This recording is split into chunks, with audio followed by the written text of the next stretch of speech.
still on Edo gubernatorial election. Right now, I have someone very special that will be telling us more of this election in Edo State. He is the former Speaker, Edo State House of Assembly. So it's so good to have you here now. Thank you very much. So can we have a bit of your profile, please? Well, I remain Right Honorable FESTUS EBEA, former Speaker, Edo State House of Assembly.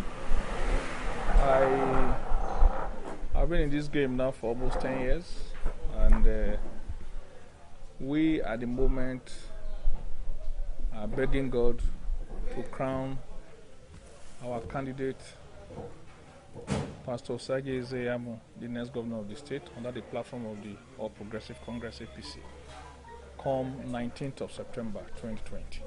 Okay, still on elections, what are your tactical skills for, because we know Pastor EBEA as one of the grassroots politicians. So what is the skill that you're going to bring so that you can take over the state in Edo State? What is important is we are marketing a man that had seen it all in Edo State. Born in Benin, primary school in Benin, secondary school in Benin, university in Benin, went out to do his law school in Lagos, came back to serve in a neighboring state called Ondo State, and returned back to Benin. He's been doing his business here.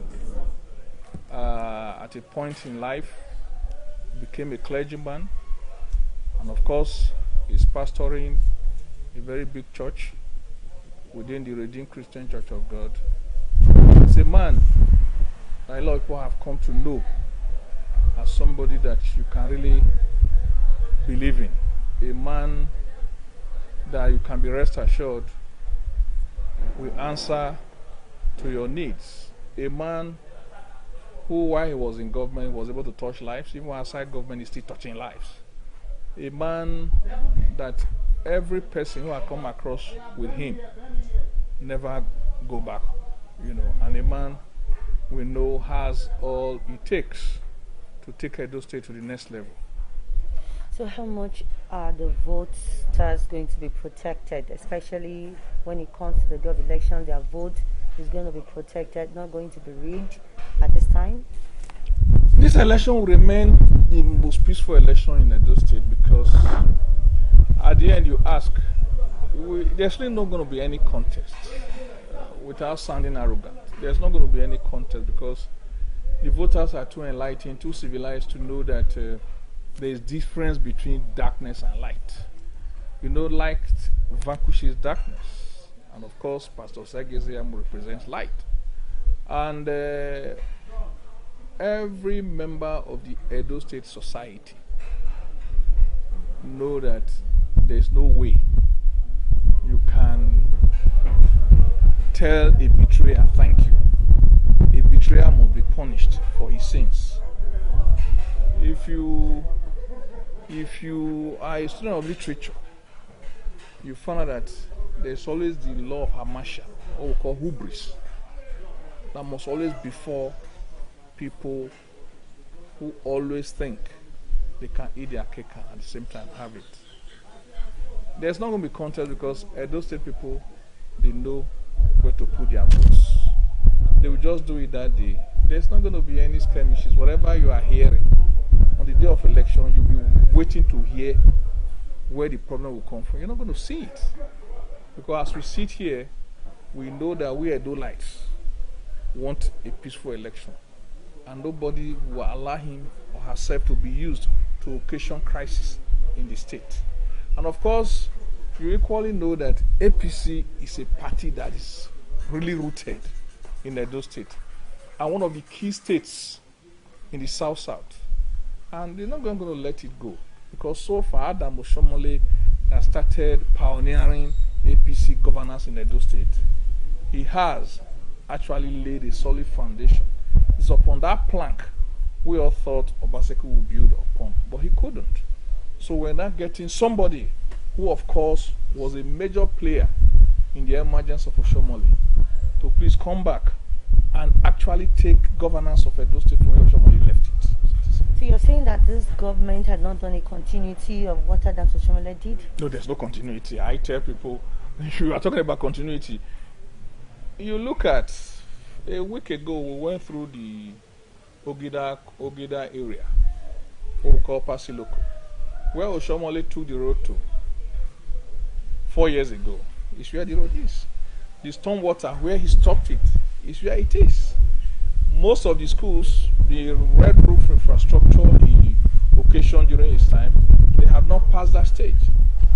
You understand what I'm saying? Nothing had been added.